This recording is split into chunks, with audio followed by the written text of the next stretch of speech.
계속해서 말씀드린 것처럼 오늘은 추수감사주일로 예배합니다. 추수감사주일은 각 교회마다 좀 각 상황에 맞춰서 지키긴 하죠. 추수감사주일은 엄밀하게 말하면 성경에 나온 절기라기보단 이제 미국에서 지켜진 미국이 영국으로부터 신앙적 독립을 자유를 위해 찾아간 많은 이들로 인해 시작된 절기가 바로 추수감사 절기입니다. 그러나 우리들도 여전히 하나님 앞에 감사해야 되는 시간들을 가질 필요들이 있기에 이 추수감사주를 하나님 앞에 예배하게 되죠. 그것과 동시에 오늘은 연신교회가 창립된 지 이제 만 50주년의 시간이 된 날이기도 합니다. 불광동의 한 피아노 학원에서 이제 연신교회가 첫 번째 예배를 드리게 됐습니다. 오늘 예배를 통해서 처음 알게 된 사실은 연신교회가 3층 건물에서 처음 시작이 되었고 바로 2층에 있는 피아노 학원에서 시작이 되었고요. 그리고 그 지하 1층, 그 건물의 1층에는 하나의 술집이 있었다라는 얘기를 오늘 말씀을 주신 목사님을 통해서 우리가 확인할 수 있었어요. 이제 오늘로서 만 50년의 생일을 맞이한 우리 연신교회입니다. 우리가 지난주일부터 시작한 그저 걷고 있는 거지 말씀 시리즈를 계속하려는 마음이 있었다가요. 그래도 오늘 너무 의미 있는 날이기에 그리고 오늘만 전할 수 있는 메시지가 있다라는 생각을 갖게 되어서 잠시 말씀 시리즈는 한 번만 하고 잠깐 중단을 하고 오늘 레위기 25장의 말씀을 나누려고 합니다. 이 내용을 오늘 우리가 하루 만에 다루고 이해한다는 건요 사실 불가능에 가까운 일입니다.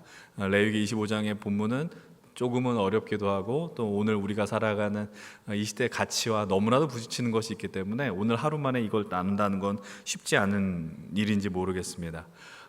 한편으로는 받아들이기 어렵고 또 한편으로 이 말씀을 들으면 이 성경을 읽게 되면 이렇게 좋은 것을 왜 오늘날엔 하지 않는가라는 질문을 가질지도 모르겠습니다. 그러나 오늘 우리는 이 말씀을 통해서 우리가 얼마나 깊은 죄 가운데 거하는 인생을 사는 것이냐, 그리고 또 한편으로는 하나님의 은혜가 우리에게 얼마나 절절하게 필요한가를 또 확인하는 시간으로 나누고자 합니다. 오늘 우리가 교회 창립 50주년을 맞이하면서요 이 본문을 다룬 이유는 과연 무엇일까요? 먼저 함께 하나님의 말씀을 함께 보면 좋겠습니다. 우리가 함께 읽었었던 10절과 11절의 말씀인데요, 함께 좀 화면을 통해서 확인하면 좋겠습니다. 함께 10절 11절의 말씀을 한번 같이 읽겠습니다. 시작. 너희는 50년째 해를 거룩하게 하여 그 땅에 있는 모든 주민을 위하여 자유를 공포하라. 이 해는 너희에게 희년이니 너희는 각각 자기의 소유지로 돌아가며 각각 자기의 가족에게로 돌아갈지며 그 50년째 해는 너희의 희년이니 너희는 파종하지 말며 스스로 난 것을 거두지 말며 가꾸지 아니한 포도를 거두지 말라. 잠깐 이 말씀에 한번 시선을 둬보십시오. 50년째를 거룩하게 하라라고 이야기를 하고 모든 주민을 위해서 자유를 공포하십시오라고 요청하죠. 그리고 10절에 보면 이렇게 이야기합니다. 너희는 각각 자기의 소유지로 돌아가라. 그리고 자기의 가족에게로 돌아가라라고 이야기를 합니다. 이 10절과 11절에 반복되는 표현이 있습니다. 이제 이 말씀은 닫아주셔도 되고요. 반복되는 표현이 무엇입니까? 너희는 50년째 해를 거룩하게 하라라는 것입니다. 이 숫자 50은 단순한 의미의 숫자 50이 아닙니다. 희년이라는 아주 중요한 시간, 의미를 갖고 있는 절기를 뜻하고 있습니다. 우리가 오늘 이 희년이라는 제도와 희년이라는 시간을 이해하기 위해서는 반드시 짚고 넘어가야 하는 하나의 절기가 있습니다. 바로 안식년이라는 제도입니다. 그렇다면 안식년은 무엇을 의미할까요? 오늘 우리가 읽었었던 바로 직전의 본문에서 안식년에 대한 말씀을 다뤄주고 있습니다. 먼저 하나님께서 모세를 향해서 이렇게 말씀하시죠. 본문 2절 말씀입니다. 한번 같이 읽겠습니다. 시작. 이스라엘 자손에게 말하여 이르라. 너희는 내가 너희에게 주는 땅에 들어간 후에 그 땅으로 여호와 앞에 안식하게 하라. 아멘. 이 말씀을 잘 보세요. 하나님의 약속의 땅으로 들어간 이후라고 이야기를 합니다. 안식하게 하십시오라고 이야기를 해요. 이 본문 역시 우리가 이해하려면 상당한 에너지가 필요한데 그냥 아주 거두절미하고 간단하게 이야기하면 하나님께서 이스라엘을 가나안으로 인도하신 이유가 과연 무엇이냐라는 거예요. 그리고 더 나아가서 오늘 더 확장시켜서 우리가 하나님 나라를 이야기하잖아요. 하나님 나라를 살아가십시오. 하나님 나라를 살아내야 합니다라고 할 때 그 궁극적인 목적이 무엇이냐라는 겁니다. 그것은 바로 우리에게 안식을 주기 위함이라는 겁니다. 안식을 준다라는 거예요. 그럼 성경이 말한 그 안식은 과연 무엇이냐라는 것을 오늘 우리가 읽었던 본문 바로 직전에 1절로부터 7절을 통해서 확인하게 됩니다. 하나님께서 이스라엘 백성이 하나님이 약속하신 땅에 들어간 다음에 어떻게 행하느냐를 오늘 말씀을 통해 이야기하는 거예요. 그 이후의 상황을 상정하고 말씀하시는 건데, 그들이 광야 생활할 때는 쉽게 말하면 유목민의 생활을 하는 거죠. 떠돌기 때문입니다. 그러나 한 곳에 정착하게 되면 이제 자신의 농사를 짓게 되는 거예요. 자신이 씨를 뿌리고 소출을 거둬서 그것을 가지고 먹는 겁니다. 그러니까 광야에서는 하나님이 하늘에서 만나와 메추라기를 내려주셨지만 이제 더 이상 가나안에서는 그럴 필요가 없게 되었다라는 것이죠. 이제 농사를 짓게 됩니다. 그 상황을 이해하시고 3절과 4절을 한번 읽어봅니다. 함께 읽겠습니다. 너는 6년 동안 그 밭에 파종하며 6년 동안 그 포도원을 가꾸어 그 소출을 거둘 것이나 일곱째에는 그 땅이 쉬어 안식하게 할지니 여호와께 대한 안식이라. 너는 그 밭에 파종하거나 포도원을 가꾸지 말며. 이렇게 이야기해요. 복잡한 건 아니니까 이 설명을 잘 들어보십시오. 6년 동안 열심히 파종하라고 이야기해요. 씨를 뿌리고 열매를 거두는데 몇 년째 하지 말라는 거예요? 7회째. 7년째는 씨를 뿌리지 말고 땅을 안식하게 둬라라고 이야기를 합니다. 땅을 안식하게 두는 것만이 아니고 거두지도 말라라고 이야기를 해요. 그러니까 7년째가 되면 씨를 뿌리지 말고 땅을 그대로 두고, 그러면서도 자라나는 열매가 있어요. 그 전에 있었던 그 열매에 달려 있었던 씨앗이 그냥 자연스럽게 뿌려져서 열매를 거두는 경우들이 종종 있지 않습니까? 그런데 그때 맺어진 열매도 거두지 마라라고 이야기합니다. 그때 나온 열매는 너희들의 것이 아니고 여종이나 남종이나 나그네들이나 또는 짐승들이 먹을 양식이다라고 이야기합니다. 여러분, 성경을 보면 아주 놀라운 내용들이 생각보다 많이 있습니다. 하나님께서 약자를 배려하는데 그냥 단순한 약자뿐만이 아니고 자연 만물들 그리고 짐승들에게도 이런 양식을 배려해 주셨다라는 것을 우리는 말씀을 통해 확인하게 됩니다. 근데 문제가 있잖아요. 매년 농사를 지으면 거둔 열매를 갖고 우리가 먹고 살지 않겠습니까? 근데 7년째 농사를 짓지 말라라고 하면 우리가 어떻게 음식을 먹겠습니까? 이해할 수 없는 명령입니다. 이런 순간에 오늘 우리에게 밀려오는 마음, 감정은 무엇이냐면 불안감이 오죠. 우리가 일해야지 먹고 사는 게 있는데 일하지 말라라고 한다면 얼마나 많이 불안하겠어요? 그때 본문 20절을 통해서 이렇게 이야기해요. 동일하게 사람들도 이야기합니다. 너희가 말하기를 우리가 만일 7제에 심지도 못하고 소출을 거두지도 못하면 우리가 무엇을 먹습니까? 라고 이들도 질문했다라는 거죠.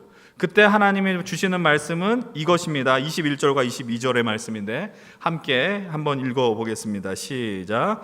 내가 명령하여 6째 해 내 복을 너희에게 주어 그 소출이 3년 동안 쓰기에 족하게 하리라. 너희가 8째 해는 파종하려니와 묵은 소출을 먹을 것이며 9째 해는 그 땅에 소출이 들어오기까지 너희는 묵은 것을 먹으리라. 그러니까 묵었다라는 표현이 좀 약간 이상하다라고 생각할지 모르겠지만 그냥 오래 보관했다는 뜻을 갖고 있는 것입니다. 그러니까 하나님이 6년째에는 더 많은 복을 주셔서 많은 소출을 허락한다라고 약속해 주십니다. 이 말씀 보면 여러분 어떤 장면이 연상되지 않습니까? 바로 광야에서 하나님이 만나를 먹이실 때 일용할 양식을 거두게 하셨어요.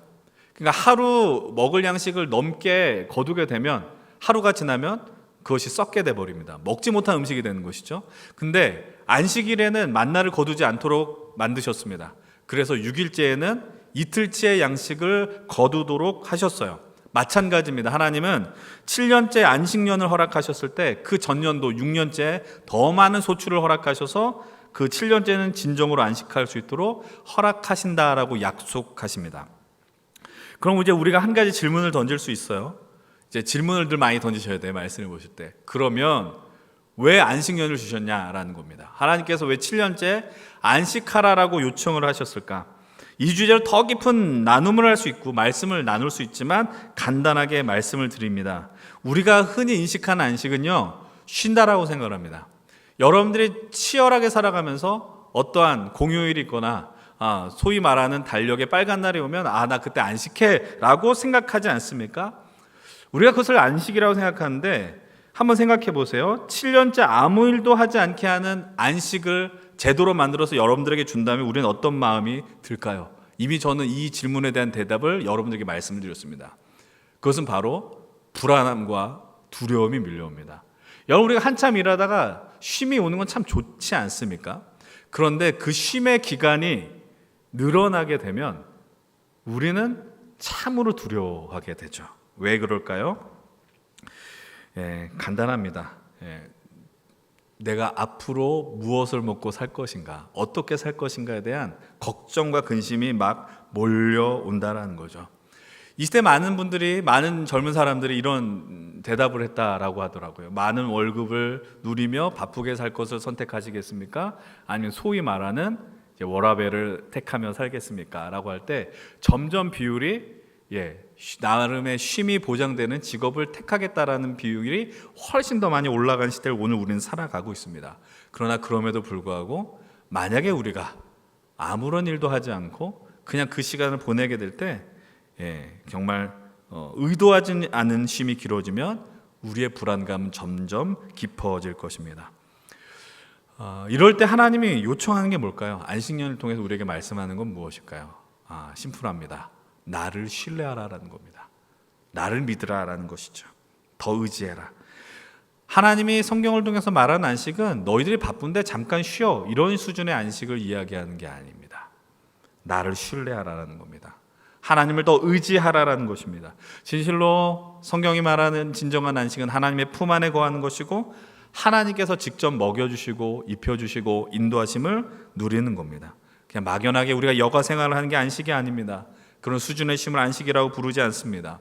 아무 일도 하지 않으면 뒤처지는 것 같고, 그런 삶 속에서 하나님이 허락하신 안식년을 통해서 우리가 훈련하는 것이 있습니다. 하나님을 더 의지하고 신뢰하는 것입니다. 그렇다고 해서 여러분들이 지금 하고 있는 일을 그만두고 내가 이걸 한번 경험해 보겠다라고 말씀을 드리는 것이 결코 아닙니다. 근데 우리 삶 속에서 잠깐 의도하지 않게 멈춰지는 순간들이 발생이 되거든요. 근데 그때 하나님이 우리에게 이렇게 훈련을 시킨다라는 겁니다. 근데 이 안식년의 의미가 더 강력하게, 그래서 더 포괄적으로 은혜 통로가 되는 시간을 하나님 허락해 주십니다. 그것이 오늘 우리가 선택한 50년째 희년입니다. 희년이 어떻게 계산해서 나올까요? 8절 한번 보세요. 8절 이렇게 이야기합니다. 너는 7 안식년을 계수한다라고 이야기합니다. 7년이 7번. 우리가 구구단을 너무 잘하지 않습니까? 7, 7이 49년이죠. 그러니까 안식년을 7번 하게 돼서 나오는 시기가 있어요. 그런데 이제 그 다음 해가 50년째 아니겠습니까? 그 신년을 알리는 시기가 9절을 통해서 이렇게 이야기를 하고 있어요. 뭐라고 이야기합니까? 9절 말씀을 같이 한번 읽어보겠습니다. 시작. 일곱째 달 열 나흔 날은 속죄일이니 너는 뿔나팔 소리를 내되 전국에서 뿔나팔을 크게 불지며. 우리가 나팔을 분다라고 하는 것이 이제 우리가 지금까지 했었던 사역의 어떤 장면을 연상하면 참 좋겠다라는 생각이 있습니다. 근데 기억을 하지 못하셔도 상관은 없습니다. 작년에 우리가 여름 수련회를 여러분들에게 어떤 굿즈를 나눠드렸을 때 그 키링 기억나십니까? 한 어떤 남자가 나팔을 불고 있었습니다. 그리고 우리는 그때 수련회 타이틀을 성회로 모이라라고 정했습니다. 이 나팔은 사람들로 하여금 이 날이 신년이다라고 알리는 나팔의 메시지였다라는 것을 구절을 통해서 확인하게 됩니다. 오늘 우리가 쓰는 시간과 전혀 다른 유대력 7월 10일에 이 뿔나팔을 불라라고 이야기합니다. 이 7월 10일은 어떤 날을 의미하느냐? 대속죄일이라고 이야기를 합니다. 대속죄일은 어떤 날일까요? 이스라엘이 성막을 짓지 않습니까? 광야 생활하면서 성막을 지었을 때 하나님 앞에 자신의 죄를 구한 날이 하루가 있었습니다. 우리가 그 광야의 중심, 그 성막의 중심에 성소와 지성소가 있다는 걸 여러분들 들어보셨을 것입니다. 근데 그 지성소에 대제사장이 단 하루 들어가는 날이 있습니다. 그 날이 바로 이 7월 10일 대속죄일이었습니다. 이 대제사장이 모든 백성들의 죄를 짊어지고 그 휘장 안으로 들어가서 하나님 앞에 이 법궤 위에 양의 피를 뿌리고 하나님의 말씀을 나눴다라는 것, 그 하나님 앞에 죄 속함을 받았다라는 것을 우리는 성경을 통해 확인하게 됩니다. 그날이 바로 7월 10일입니다. 근데 그 7월 10일이 어느 날이에요? 신년을 알리는 뿔나팔을 부는 날이다라는 사실입니다. 이것이 왜 중요한가는 우리가 나중에 좀 더 확인하는데, 7월 10일에 이 나팔을 불었다, 신년의 나팔을 불었다는 건 너무나도 큰 의미가 담겨 있다라는 것을 기억하시면 좋겠습니다. 그럼 이 신년회 때 어떤 일이 벌어질까요? 본문 10절의 말씀 다시 한번 보면 좋겠어요. 함께 10절의 말씀 읽겠습니다. 너희는 50년째 해를 거룩하게 하며 그 땅에 있는 모든 주민을 위하여 자유를 공포하라. 이 해는 너희에게 희년이니 너희는 각각 11절 말씀까지 제가 적었나요? 10절 말씀 계속 읽겠습니다. 너희는 각각 자기의 소유주로 돌아가며 각각 자기의 가족에게로 돌아갈지며.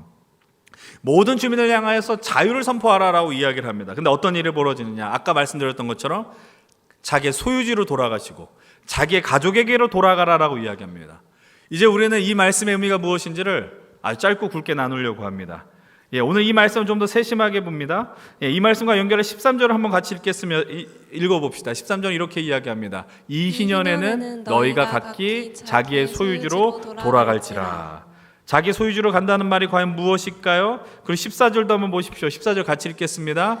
내 이웃에게 팔든지 내 이웃의 손에서 사거든 너희 각 사람은 그 형제를 속이지 말라라고 이야기를 합니다.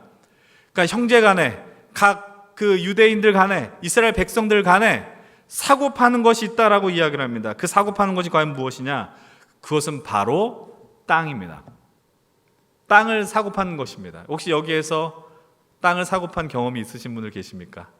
나는 이렇게 땅이 많아서 누구에게 그 땅을 팔았다. 이 장면은 오늘 우리에게 낯선 장면이 아닙니다. 오늘 이 시대에 누군가에게 땅을 사고 파는 장면은 너무나도 흔한, 우리는 잘 경험하지 않았지만 그 어떤 부동산 뉴스를 보게 되면 땅값이 얼마나 올랐다 떨어졌다를 우리는 종종 뉴스를 통해 확인하게 되죠. 그런데 이 신년이 되면 놀라운 일이 벌어집니다. 오늘 우리 시대 속에서 용납하기 어려운 장면이 하나 발견됩니다. 그것이 무엇이냐? 성경 23절을 보면 이렇게 이야기를 하시죠. 23절 한번 말씀 다시 한번 여러분 이 말씀의 의미가 무엇인지를 한번 생각해 보면서 읽습니다. 23절입니다. 시작. 토지를 영구히 팔지 말 것은 토지는 다 내 것임이니라. 너희는 거류민이요 동거하는 자로서 나와 함께 있느니라. 땅을 서로 사고 팔았다라고 말씀을 드렸습니다. 근데 갑자기 뜬금없이 하나님이 말씀하십니다. 이 토지는 영원히 팔지 말아야 한다라고 이야기를 합니다. 아니 서로 사고 팔았는데 갑자기 왜 영원히 팔면 안 된다라고 이야기하실까요? 그리고 뜬금없이 내 땅이라고 생각했는데 왜 이 땅은 내 것이다, 하나님 당신 것이다라고 이야기하실까요? 이제 아까 우리가 각각 자기의 소유주로 돌아간다는 말의 의미가 무엇인지를 이 말씀 통해서 말씀을 간단하게 말씀드리겠습니다. 희년이 되면 이제 땅을 주고 이렇게 사고 팔지 않았겠어요? 근데 땅을 산 사람이 있습니다. 근데 땅을 샀던 사람이요, 그 땅을 신년이 되면 원 주인에게 돌려줘야 됩니다. 이해가 안 되시죠? 왜냐하면 우리가 샀잖아요. 샀는데 왜 돌려줘야 돼요? 근데 성경은 말해요. 신년이 되면 원 주인에게 돌려주라라고 이야기해요. 하나님 아주 분명하게 이야기하십니다. 두 번째 유사한 상황이 있습니다. 39절, 40절 말씀인데요. 39절 한번 40절 같이 한번 봅니다. 시작. 너와 함께 있는 내 형제가 가난하게 되어 내게 몸이 팔리거든 너를 그를 종으로 부리지 말고 품꾼이나 동거인과 같이 함께 있게 하여 희년까지 너를 섬기게 하라. 이 말씀은 또 과연 무슨 말씀이냐? 살면서 가난하게 되는 사람이 있습니다. 의도하지 않았지만 살면서 우리들도 경제적인 어려움을 당하는 순간들이 있죠. 그러면 그들이 택하는 방법이 있습니다. 자발적으로 종이 되는 겁니다. 스스로 노예가 되겠다라는 걸 선택합니다. 왜요? 내가 스스로 먹고 어떤 생존할 수 있는 힘이 없기 때문에 돈이 많은 사람에게, 땅이 많은 사람에게 들어가서 노예가 되겠다라고 이야기합니다. 그런데 하나님은 말씀하십니다. 그런 자들을 함부로 대하지 말라는 겁니다. 너의 가족과 같이, 동거인과 같이 대하라라고 이야기합니다. 언제까지요? 신년이 될 때까지. 그러면 신년이 될 때까지 섬기는데 거기서 멈추지 않죠. 41절의 말씀입니다. 함께 읽겠습니다. 그때는 그와 그의 자녀가 함께 내게서 떠나 그의 가족과 그의 조상의 기업으로 돌아가게 하라. 노예가 되었을 때 이렇게 되는 경우도 있어요. 그냥 결혼하지 않고 종이 된 사람이 있습니다. 근데 살다가 누구를 만나 결혼하게 되고 자녀를 낳게 되죠. 근데 그 자녀도 사실은 종이 됩니다. 근데 신년이 되면 뭐라고 이야기를 하느냐? 종을 자신의 집으로, 원래의 집으로 돌려보내라 라고 이야기해요. 그리고 명확하게 선언하십니다. 42절 43절 말씀은 이렇게 이야기합니다. 그들은 내가 애굽 땅에서 인도하여낸 나의 종이니 팔지 말아라. 그리고 이렇게 이야기합니다. 43절 같이 읽겠습니다. 너는 그를 엄하게 부르지 말고 내 하나님을 경외하라. 공통점이 있습니다. 이 땅은 너의 것이 아니라 내 것이야. 이 종은 너의 종이 아니라 나의 종이야 라고 하나님이 분명하게 정리를 하십니다. 다시 한번 여러분들에게 말씀을 드리는 건 이것입니다. 오늘 시대적 관점으로 이해할 수 없는 이 상황에 대한 실마리로는 어떻게 풀 수 있을까요?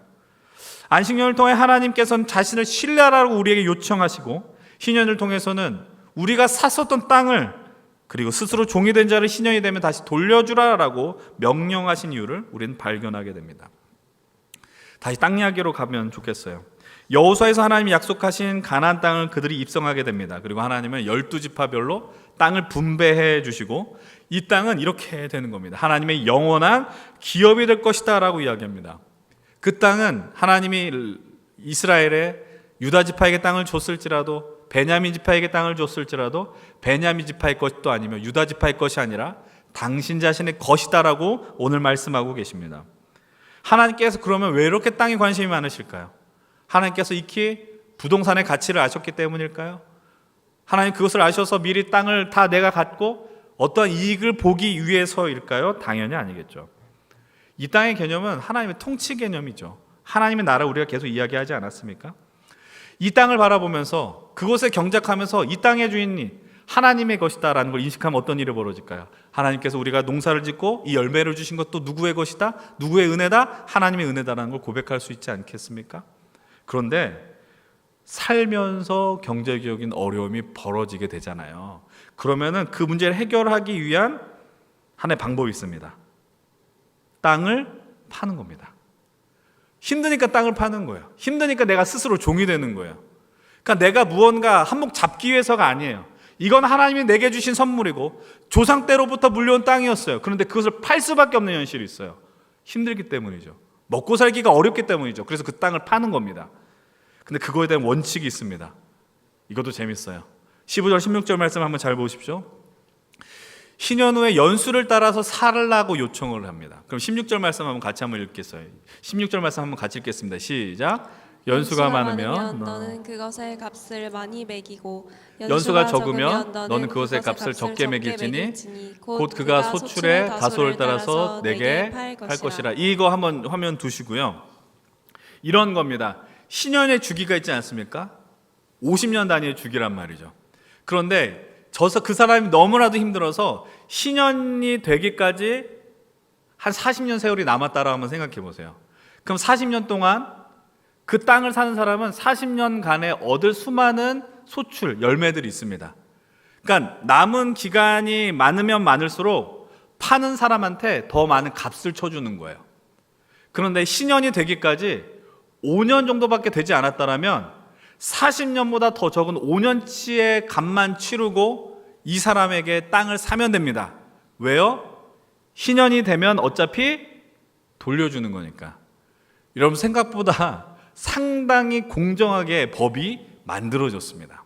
그럼 다시 돌아가서 신년이 되면 땅을 돌려주고 그 값을 치러주고 이런 매매를 했었는데 종의 개념도 마찬가지입니다. 종의 개념도 그렇게 진행을 하게 됩니다.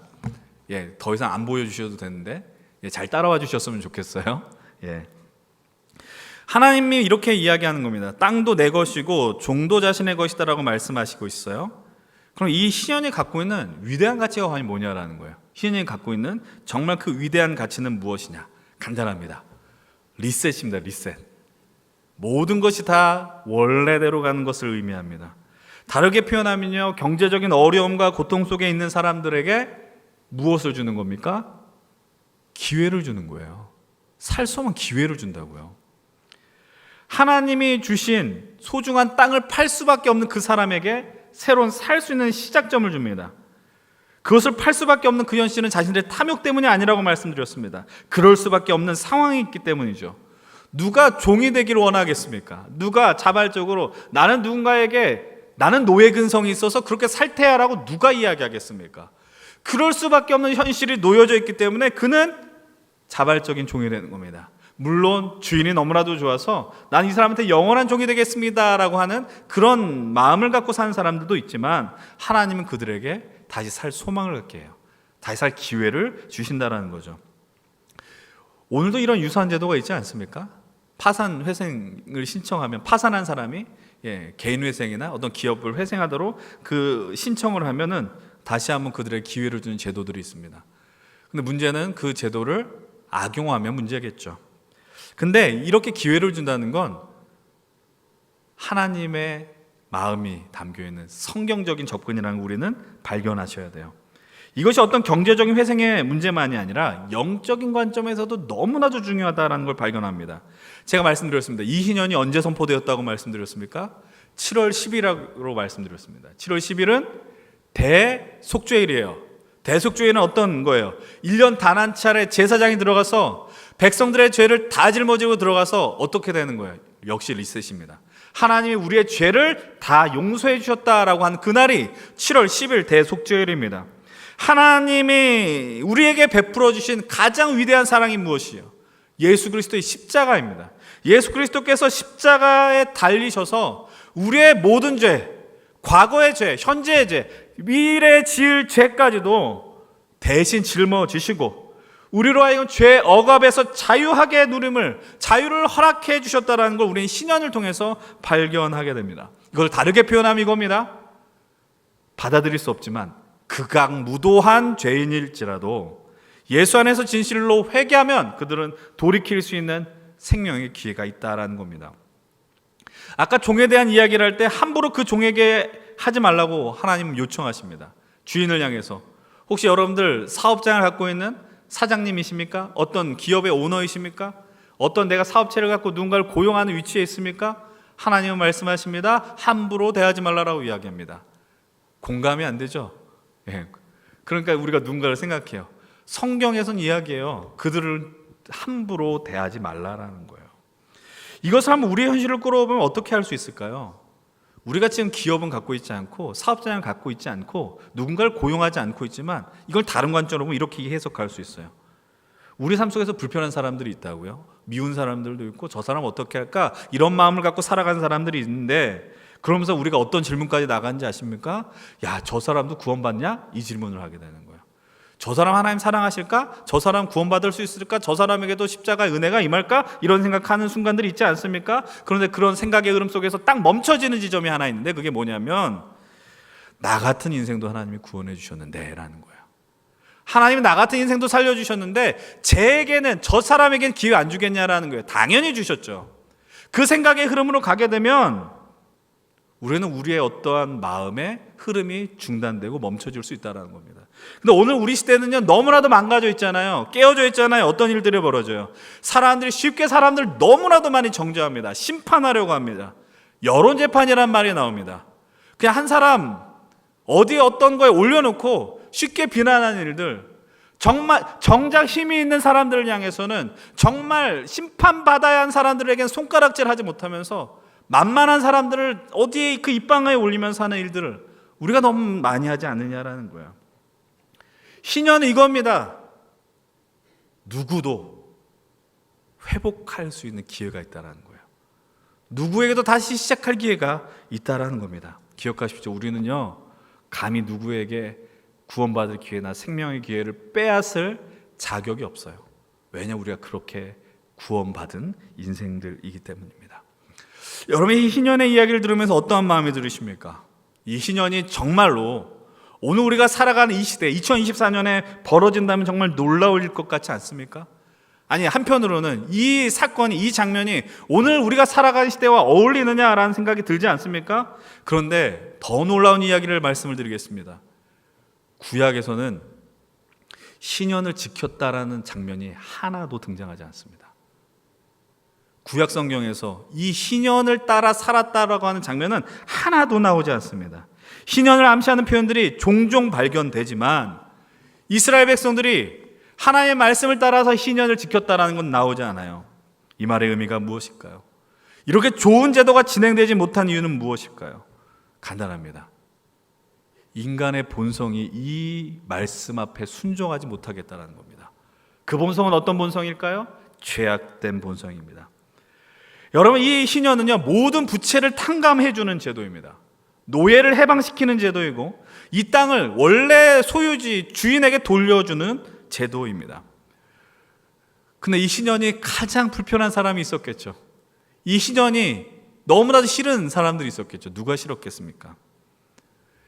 이것을 어떠한 계급이나 어떠한 신분에 따라서 편을 나누는 것으로 이해하지 않길 바랍니다. 인간의 본성에 따라서 나오는 마음이기 때문이죠. 땅을 더 많이 가진 사람들이 그렇지 않았을까요? 종을 많이 소유한 사람들이 이 상황이 불편하지 않았을까요? 여러분, 이 신년은 그들이 그리고 오늘을 살아가는 우리들에게 우리의 본성과 반하는 제도입니다. 왜냐하면 우리는 자꾸 소유하고 싶은 그 욕망을 가진 인생들이기 때문이죠. 근데 그것을 내려놓으라, 그것을 나누라, 우리의 본성과 배치되는 겁니다. 그래서 불편합니다. 근데 희년이 벌어지지 않은 더 깊은 이유를 말씀드립니다. 그것은 바로 불신앙입니다. 믿지 않는 거죠. 어떤 것에 대한 불신앙일까요? 우리가 아까 안식년에 대한 이야기를 했어요. 6년 동안 열심히 씨를 뿌리고 7년째는 씨를 뿌리지 말아라. 그냥 내가 더 많은 것을 줄 테니 그때 안식해라. 하나님이 우리를 책임져 주신다는 그 믿음, 그것이 안식년을 붙드는 믿음 아니겠어요? 하나님 우리를 먹이시고 입혀주시고 인도하신다는 그 믿음을 따라서 안식년을 지키는 것인데 그 믿음을 갖지 못했다는 거예요. 내가 일을 하지 않는데 어떻게 내가 벌어먹을 수 있느냐라는 그 생각의 흐름이 있었다는 것이죠. 하나님께서 우리의 안식을 주신다는 말의 의미는 단순히 여러분들이 일을 열심히 했는데 푹 쉬어라, 워라밸을 지켜라, 이런 의미가 아니라고 말씀드렸죠. 성경에서 하나님이 완전한 안식을 주신 자리는 어디입니까? 에덴 동산이죠. 우리가 줄기차게 이야기하는 하나님 나라를 살아간다는 건 이런 것을 의미하는 거예요. 하나님 나라는 안식을 누리는 자리입니다. 그 안식은 어디로부터 비롯될까요? 하나님과의 관계 속에서 누리는 평안과 위로와 기쁨이 되는 것이죠. 근데 하나님과의 관계가 깨어지니 하나님을 신뢰할 수가 없습니다. 내가 이 자리에서 수차례 예배할지라도 하나님을 신뢰하지 않는다면 평안이, 안식이 임할 수가 없습니다. 복잡하게 생각하지 마십시오. 우리의 인생 속에서 가장 안식을 누려야 할 자리가 어디입니까? 100% 가정이 되어야 됩니다. 근데 가정에서 안식을 누리지 못합니다. 왜 그럴까요? 가족과의 관계가 깨졌다면, 나와 부모의 관계가 깨졌다면, 남편과 아내와의 관계가 깨졌다면 그 자리는 결코 안식의 자리가 될 수 없다는 겁니다. 그렇다면 25년, 이 레위기 25장을 통해서 말한 희년은요, 우리에게 불가능한 일일까요? 그렇지 않다는 거 우리는 소망을 갖고 보셔야 합니다. 이 희년을 가능하게 한 사건이 우리에게 오늘 임하였습니다. 그리고 신약시대에 이 희년에 준하는 모습이 드러났습니다. 우리는 그 성경을 통해 확인하게 되죠. 그럼 희년을 가능하게 하는 사건은 과연 무엇입니까? 당연히 예수 그리스도입니다. 예수 그리스도의 오심입니다. 예수님이 공생애를 시작하셨을 때 나사렛 회당에서 이사야 선지자의 글을 읽고 이렇게 사역을 시작하십니다. 누가복음 4장 18절로 19절 말씀입니다. 주의 성령이 내게 임하셨으니 이는 가난한 자에게 복음을 전하게 하시려고 내게 기름을 부으시고 나를 보내사 포로된 자에게 자유를, 눈먼 자에게 다시 보게 함을 전파하며 눌린 자를 자유롭게 하고, 19절 같이 읽겠습니다. 시작. 주의 은혜를 전파하게 하려 하심이라 하였더라. 여기서 말하는 은혜가 오늘 우리가 이야기하는 희년입니다. 주의 은혜를 선포하는 것, 예수 그리스도의 오심이 이 땅 위에 성취되지 못할 것 같은 희년을 가능하게 합니다. 예수 그리스도의 십자가로 우리의 죄가 깨끗하게 되어졌음을 우리는 믿습니다. 그리고 그분이 십자가에서 죽음을 이기시고 부활하셔서 절망을 뚫고 오늘 우리로 하여금 새로운 소망의 길로 나간다는 것 역시 우리는 믿습니다. 그것은 영적 희년만을 뜻하지 않습니다. 하나님 나라를 살아가는 자로서 오늘 이 시대를 살아간 모든 이들에게 단 한 사람도 예외가 없습니다. 기회가 있다는 겁니다. 근데 우리는 자꾸 기회를 뺏으려고 합니다. 저 사람은 죽어 마땅한 자라고 이야기합니다. 다시 한번 말씀드립니다. 우리는 그럴 자격이 없습니다. 우리가 그런 죽음에서 살아난 인생들이기 때문이죠. 그렇다면 이 신년의 가장 가까운 모습을 드러난 공동체는 어디일까요? 교회입니다. 그것도 첫 번째 교회, 초대교회. 사도행전 4장 32절로 35절 이렇게 말씀합니다. 믿는 무리가 한 마음과 한 뜻이 되어서 모든 물것을 서로 통용하고 자기 것을 자기 것이라 말한 사람이 없었다라고 이야기합니다. 34절 35절을 같이 한번 읽겠습니다. 그 중에 가난한 사람이 없으니 이는 밭과 집 있는 자는 팔아 그 판 것의 값을 가져다가 사도들의 발 앞에 두매 그들이 각 사람의 필요를 따라 나누어 주었다. 우리가 2년 전에 나눈 본문이기도 한데 자신의 것을 나눠 쓰고 자신의 소유를 주장하지 않았더니 어떤 일이 벌어졌대요? 가난한 사람이 없었다.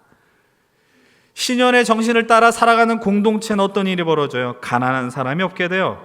다시 말해 신년에서 땅을 돌려주고 빚을 탕감해주고 종에게 자유를 주는 역사를 예수님의 마음을 따라 순종했었던 그 교회는 성취해냈다라는 사실입니다.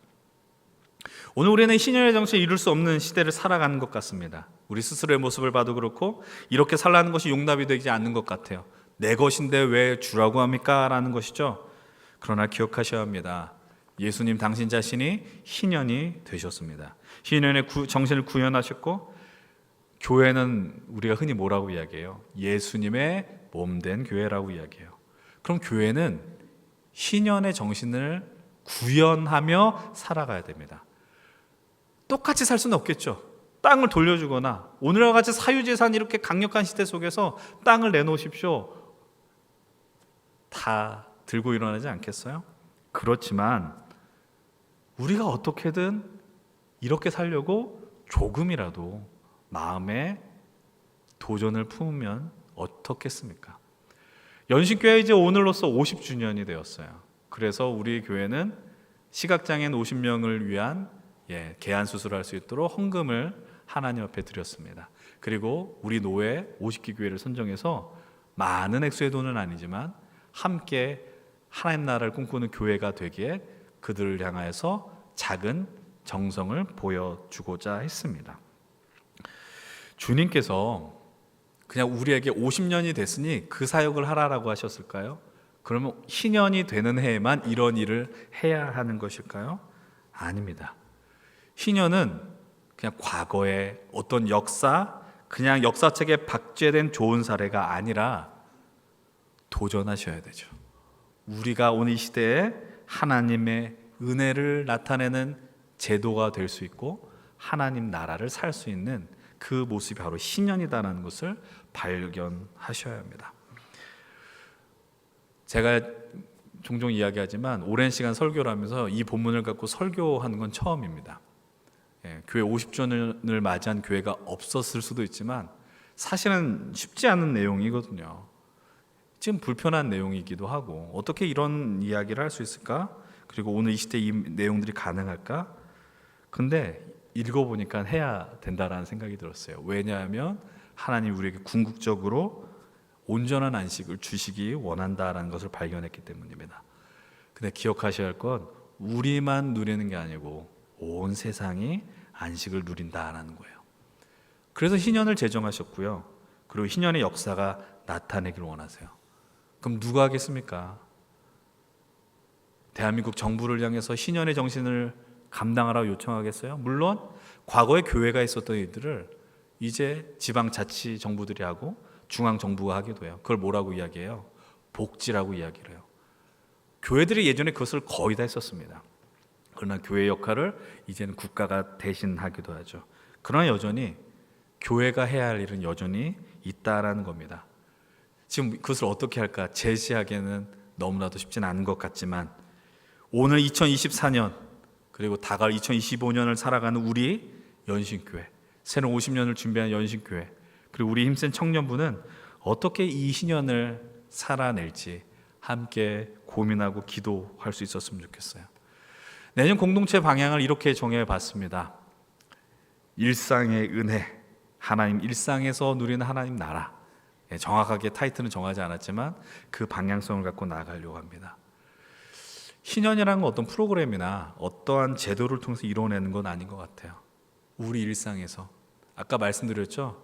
여러분들이 혹시 직장에서 누군가의 선배가 되어서 무언가 지시할 수 있는 위치에 있다면 너무나도 이렇게 못되게 하지 않았으면 좋겠어요. 혹시 기업체를 갖고 있어서 누군가를 고용하게 되면 답답할 수 있겠지만, 저도 뭐 답답한 일들이 있으면 저도 승을 낼 때가 있지만, 그 마음을 따라서, 하나님의 마음을 따라서 희년의 정신을 구현할 수 있었으면 좋겠습니다. 여러분이 나중에 돈을 잘 버셔서 건물주가 된다면, 아니면 여러분이 전세를 내줄 수 있는 형편이 된다면 지독하게 전세금을 올려받지 않았으면 좋겠어요. 지독하게 임대료를 올려서 사람을 내보내는 일을 하지 않았으면 좋겠어요. 이거는 아멘할 수 있을 것 같아요. 건물주가 안 될 것 같아서. 그렇지만 우리 삶 앞에 어떤 일이 펼쳐질지 모르잖아요. 이 희년의 정신을 어떻게 살아야 할지 우리 함께 기도하고 고민해 봅시다. 그러다 보면 아름다운 세상이 펼쳐지지 않겠습니까? 예수 믿고 산다는 건 그런 거예요.